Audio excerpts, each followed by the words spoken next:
Alright, yo, today is May 2025. Let's go over today's market. So today, we do have Fed Speaker Powell should be speaking right now.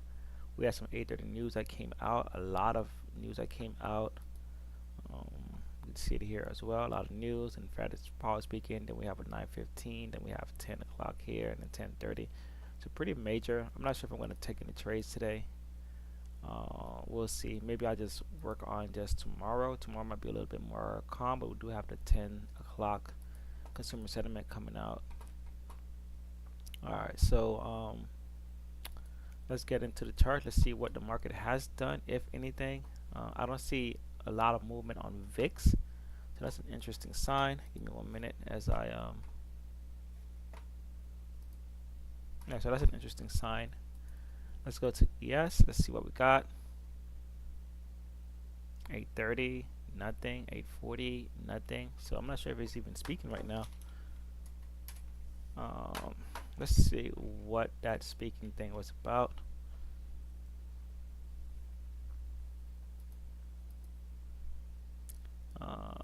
Did deliver opening remarks in a second. Thomas Labach. All right.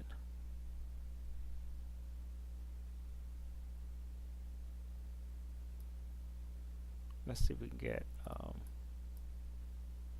a live feed.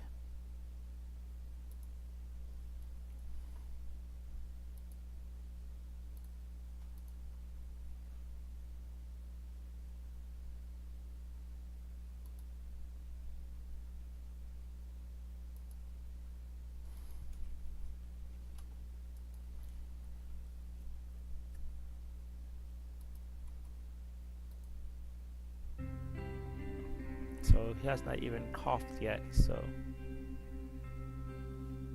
no, okay, that's not it.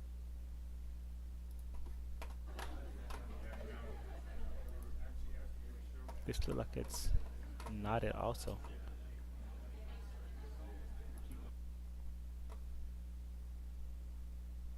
Stream 7 days ago.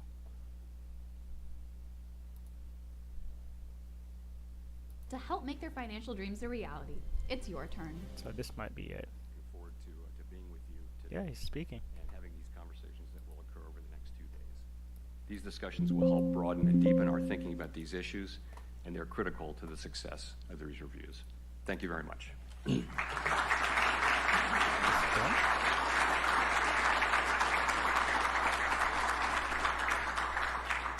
Damn. Right, thank you Must be very a much. conference. We are going to just roll right into our first paper session today. On the agenda today will be sessions that address the two sides of the Federal Reserve's dual mandate, employment and inflation, and also the strategies and tools used to pursue those goals. So I'm going to turn it over to my colleague, Stephanie Aronson. I'm also just going to take a very quick to introduce two panelists. So our presenter is Aishul Shahi. She's a professor of economics and public affairs at Princeton University. And since we're here at this She system helped us conference, I'm better also understand gonna note monetary that policy. for many years she was our esteemed colleague at the New York Fed as a research economist there. Her work focuses on macro labor issues, including measuring maximum employment and unemployment, and labor force participation dynamics, which makes her a great person to get the Conference. Please use a microphone so that 2025 review, strategies, tools, and communications need to evolve with it. The challenges presented by the Great Depression differ from those of the Great Inflation and the Great Moderation, which in turn differ from the ones we face today.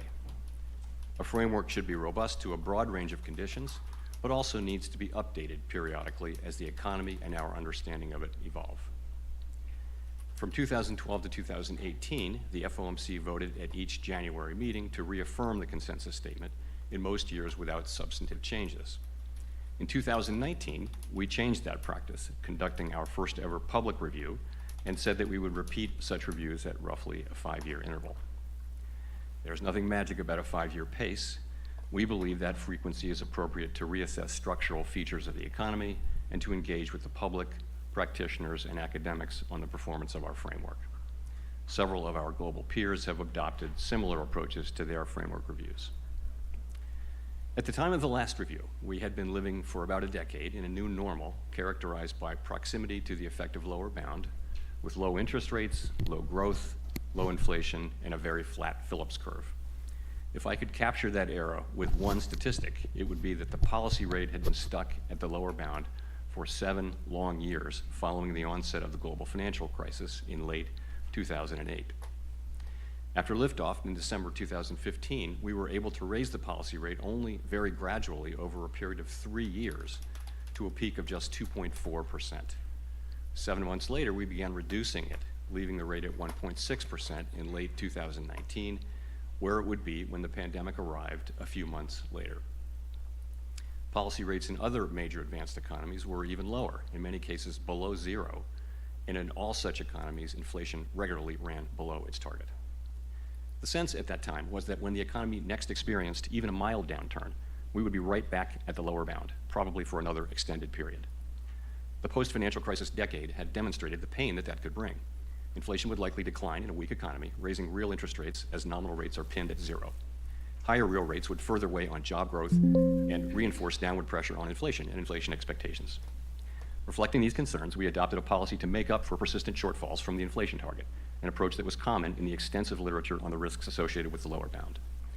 Given the downside risks to employment and inflation from proximity to the lower bound, and the need to anchor longer-term inflation expectations at 2%, we said that following periods in which inflation has been running persistently below 2%, we would likely aim to achieve inflation moderately above 2% for some time. We also concluded that policy decisions would be informed by assessments of shortfalls rather than deviations from maximum employment. The change to shortfalls was not a commitment to permanently forswear preemption or to ignore labor market tightness. Rather, it signaled that apparent labor market tightness would not, in isolation, be enough to trigger a policy response, unless the committee believed that, if left unchecked, it would lead to unwelcome inflationary pressure. This change reflected our experience with long expansions that featured historically low unemployment amid low and stable inflation, suggesting that a policy approach that carefully probed for the maximum level of employment could bring about the benefits of a strong labor market without risking price stability. In the years just prior to the pandemic, for example, unemployment was at multi-decade lows while inflation ran below 2%. By December 2019, estimates of the longer-run unemployment rate had fallen sharply. The use of shortfalls acknowledged that a combination of low inflation and low unemployment does not necessarily pose an adverse trade-off for monetary policy. The economic conditions that brought us close to the lower bound and drove the changes in our consensus statement were thought to be rooted in slow-moving global factors that were likely to persist for an extended period, at least until our next 5-year review. And that might well have been the case had the pandemic not intervened. The idea of an intentional moderate overshoot proved irrelevant to our policy discussions and has remained so through today. There was nothing intentional or moderate about the global inflation that arrived a few months after we announced our changes to the consensus statement, and I acknowledged as much publicly in December 2021. We fell back on the rest of the framework, which called for traditional inflation targeting. Through the end of 2021, FOMC participants continued to forecast that inflation was likely to subside fairly quickly in 2022, with only a moderate increase in our policy rate. That projection was consistent with other central banks with different frameworks and the vast majority of forecasters. When the evidence showed otherwise, we hiked 525 basis points over a period of 16 months. The most recent data suggests that 12-month PCE inflation was 2.2% in April, far below its 7.2% peak in 2022. And in a welcome and historically unusual result, as this room knows, this disinflation has come without the sharp increase in unemployment that has often accompanied a campaign of rate hikes to reduce inflation. The economic environment has changed significantly since 2020, and our review will reflect our assessment of those changes. Longer-term interest rates are a good deal higher now, driven largely by real rates, given the stability of longer-term inflation expectations. Many estimates of the longer-run level of the policy rate have risen, including those in the Summary of Economic Projections. Higher real rates may also reflect the possibility that inflation could be more volatile going forward than during the inter-crisis period of the 2010s. We may be entering a period of more frequent and potentially more persistent supply shocks, a difficult challenge for the economy and for central banks. While our policy rate is currently well above the lower bound, in recent decades we have cut the rate by about 500 basis points when the economy is in recession. Although getting stuck at the lower bound is no longer the base case, it is only prudent that the framework continue to address that risk. While the framework must evolve, some elements of it are timeless. Policymakers emerged from the great inflation with a clear understanding that it was essential to anchor inflation expectations at an appropriately low level. During the Great Moderation, well-anchored inflation expectations allowed us to provide policy support to employment without risking destabilizing inflation. Since the Great Inflation, the U.S. economy has had 3 of its 4 longest expansions on record. Anchored expectations played a key role in facilitating these expansions. More recently, without that anchor, it would not have been possible to achieve a roughly 5 percentage point disinflation without a spike in unemployment.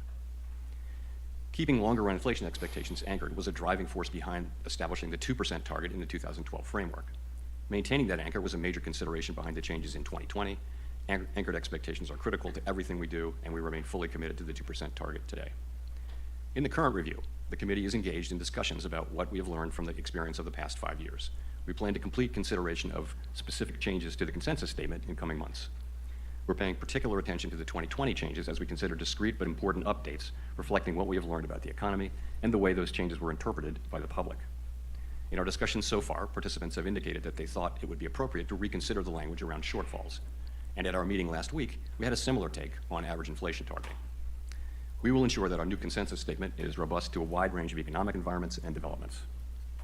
In addition to revising the consensus statement, we will also consider potential enhancements to our formal policy communications, particularly regarding the role of forecasts and uncertainty. As we have been reviewing assessments of the 2020 framework and of policy decisions in recent years, a common observation is the need for clear communications as complex events unfold. While academics and market participants generally have viewed the FOMC communications as effective, there is always room for improvement. Indeed, clear communication is an issue even in relatively placid times. A critical question is how to foster a broader understanding of the uncertainty that the economy generally faces. In periods with larger, more frequent, or more disparate shocks, effective communication requires that we convey the uncertainty that surrounds our understanding of the economy and the outlook. We will examine ways to improve along that dimension as we move forward. So let me end by saying thank you again for being here. We've been looking forward to this. All of us have been looking forward to being with you today and having these conversations that will occur over the next 2 days. These discussions will help broaden and deepen our thinking about these issues, and they're critical to the success of these reviews. Thank you very much. So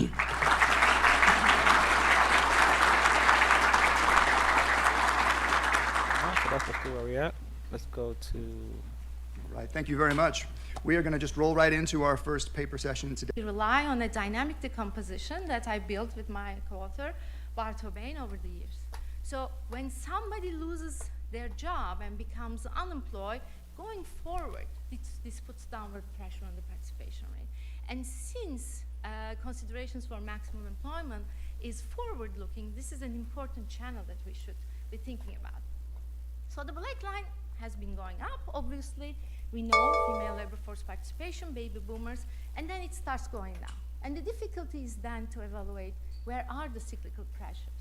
And as you can see, enter and exit behaves the exact opposite of what the prevailing narrative tells me. We see that it's actually pushing participation up early in recessions as entrants enter through unemployment and exits stop because people tend to increase their search intensity. But the component that's directly related to job finding and job loss that moves people within the labor force is unmistakably pro-cyclical. And interestingly, even though the recovery from the COVID recession was way faster than the recovery following the Great Recession, the dynamics are very similar in both cases. So moving on to this idea, but what about the unemployment rate? Because now we link job finding and job loss to participation pressures. What about the unemployment rate? We all know that job finding and job loss are very important, but given this unified framework, I could actually look at the determinants, the flow origins of the unemployment rate as well. And as you can see, the red one, job finding and job loss, are again the most important drivers. It's about 2/3 of the fluctuations in unemployment. But interestingly, in this case, opposite of the prevailing narrative, the entry and exit actually amplifies fluctuations in the unemployment rate. One interesting thing going back to economic mechanisms, as you know, the unemployment rate went up from 3.4% to 4.2%, and there was a fear that this was the signal of an impending recession. But if you actually look at flow origins of this, unlike previous recessions where job finding and job loss margin created this stark increase, contributed starkly, there was no such increase in what I refer to as the soft landing period. So this tells us that it's not only the increases in the unemployment rate, but the flow origins are also important to evaluate what to expect from that. So now that I have these cyclical components, I can go back and look at the importance of unemployment and participation cycles and see how they are evolving over time. So I'll take the same equation and I will look at the cyclical evolution. So this gives me my favorite indicators, the unemployment cycle, because the recession opens a hole in the economy. And then we try to get out of that hole, increase employment by reducing the unemployment rate and by creating employment stability through the participation margin. So the participation part is really important. It's at least 2/3 of the upward pressures in employment coming from that margin. But what's important for real-time policy considerations is that it lags. It lags around 9 months. It takes time to create this employment stability even after job finding and job loss prospects improve for workers.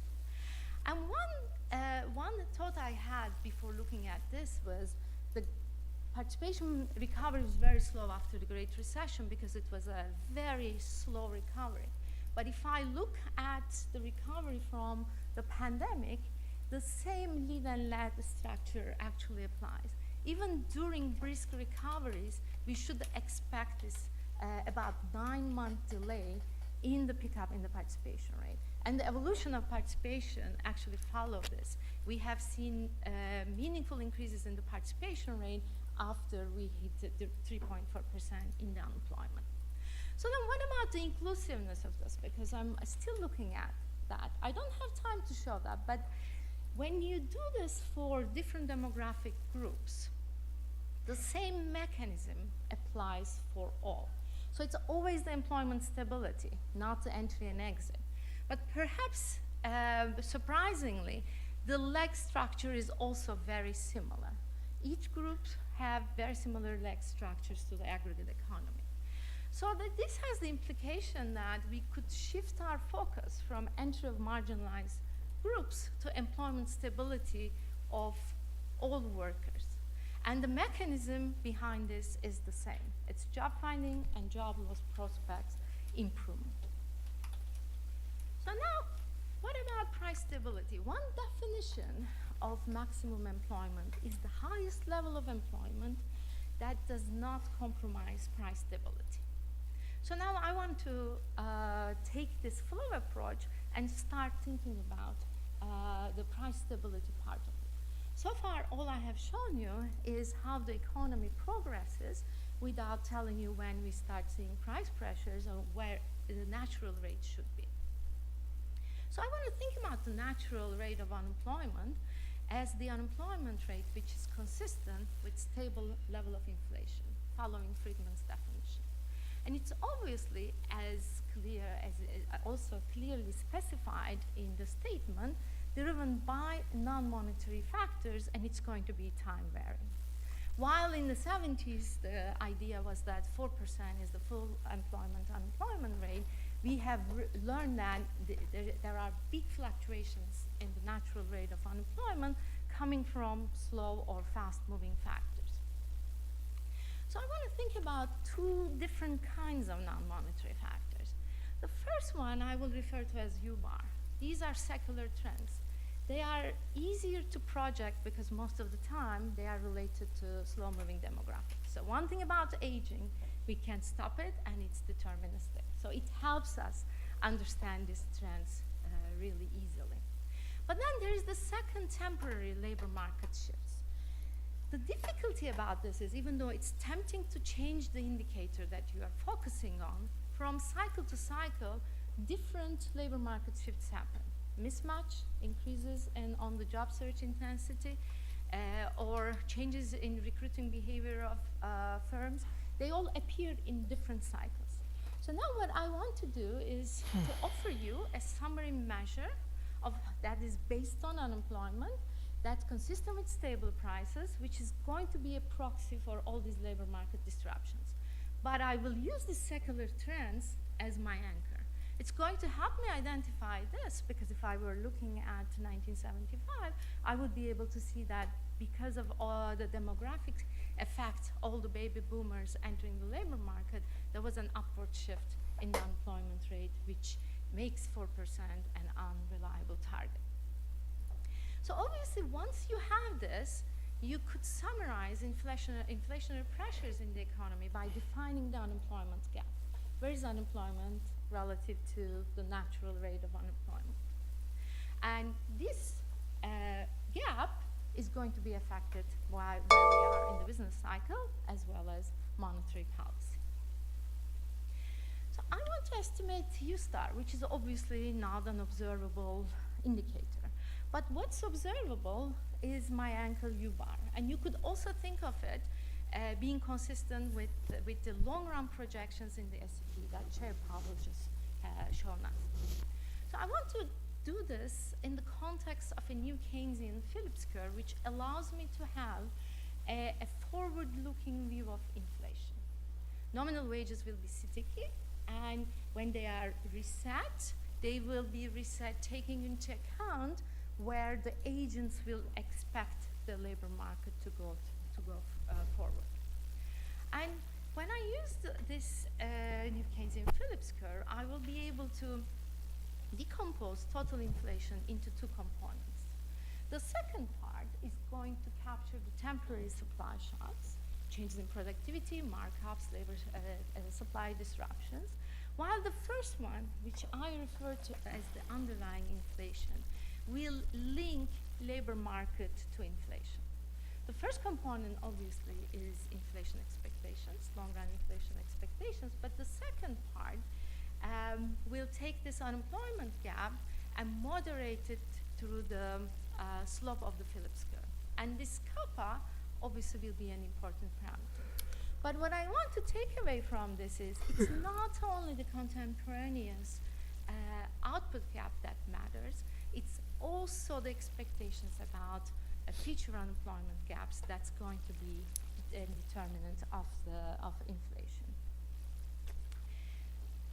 So we're going to estimate the natural rate of unemployment following the seminal work of Thomas Laubach in 2001.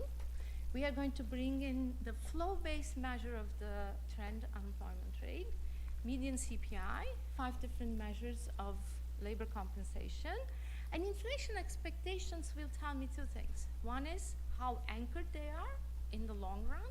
That's part of an important part of underlying inflation. And the second is how they vary in the short run, which is going to reflect what people expect for the unemployment gap to be in the future. So these will be enough for me to identify the natural rate along with the underlying component of inflation. So this is the natural rate of unemployment in black, but let me first anchor you with the red line, which is the secular trend. And as I mentioned, there was a big increase in secular trend, and this mostly follows the demographic structure of the US labor market, as well as the increase in female labor force participation. And currently, it's pretty much around the level that the longer run projections of the SCP is at the median SCP is at 4.2%. But what's more important for price stability is these increases in the natural rate. As you see in the Great Recession, there was an increase, and we discussed a lot what are these factors, and mismatch recruiting intensity, UI extensions, house life, these were all explanations that came up. And our model, even though it's agnostic on the sources, is picking up this disruption. But it's not big enough to create a big decline in the unemployment gap, which is still remaining very high for a very long time because of the persistent unemployment rate. When we look at the pandemic, there was even a bigger increase to around 7%, which only subsided slowly. This time factors are different. This is related to increase on the job search intensity.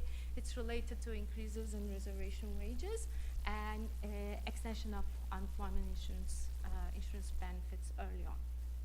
But this also coincided with a brisk recovery in the unemployment rate, which brought the unemployment gap to negative very early on during recovery. And it became an important driver of the underlying inflation. So you can see the CPI in dashed lines, and pi star is the long run inflation expectations, but the underlying inflation, that's the part driven by current and future labor market conditions, has started to pick up earlier, and it has been relatively persistent. And it still remains elevated, accounting for the remaining of the inflation that we are currently seeing above the 2% target. And also, I can give you an estimate of the supply shocks on the right-hand side. You can see that the big swings are driven by this, while the persistent component is related to the labor market. So what about disinflation? Because when we try All right, to I think cannot about the take this anymore. relationship between unemployment and Mentally inflation, we zapped out often with want this. to check.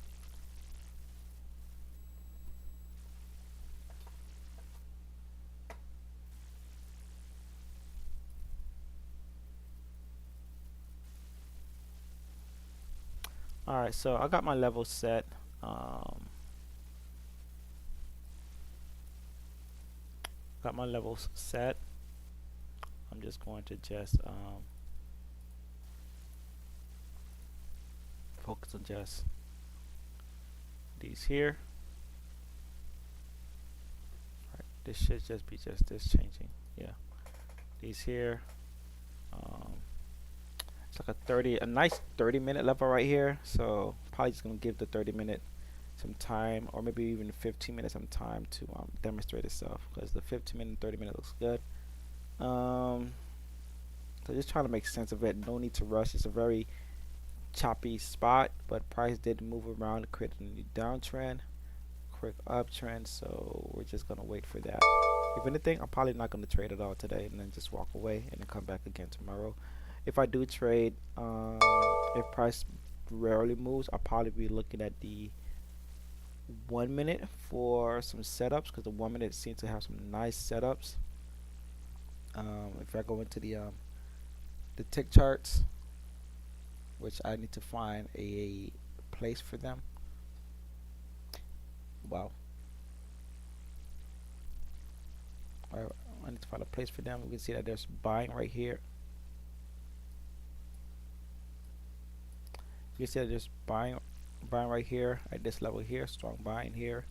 Maybe if I go down to 5, which I'm not too fond of, I'll find something clean and clear at that level. No, I know I saw something on the 10.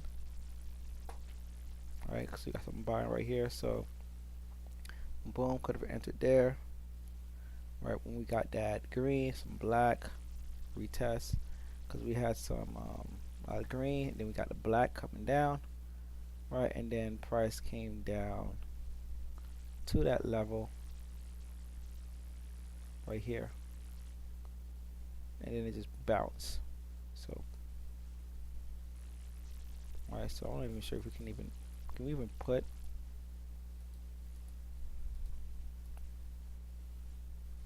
see here. No, nothing there. It's not sticking. Not sticking. That's stuck there. Not sticking. Alright, so it can stick here. So I guess there was some orders here that was taken. This is pretty. This is sticking. This is sticking. Alright, so that would have been that. Alright.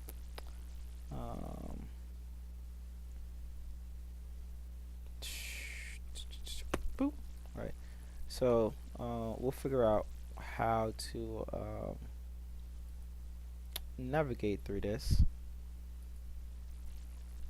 because yeah, I mean, I kind of like the idea, but it's too much. I want to see this maybe by themselves somewhere, but I would like to see the full range of the tick chart. All right, so bit complex. Not enough screen, maybe if I come here with it, it'll help for my execution. Alright, I have that up, the time frame that I need. And the tick charts, you know, probably can do something like this, because I don't really need much of it, because I can already see the bigger view. And then just have these like that, so that this might work. And we're gonna hide these again.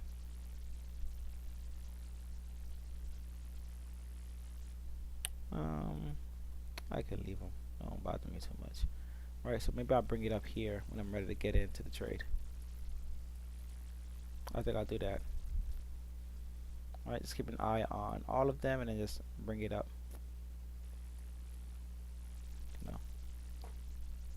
So that's that.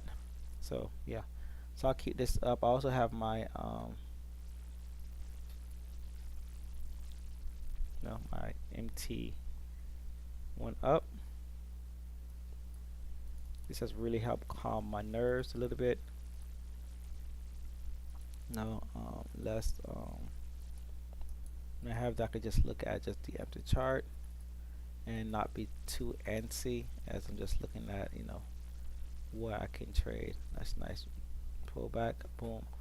Alright, so points. Alright, so anywhere between 10 or more is what I'm looking for. Alright.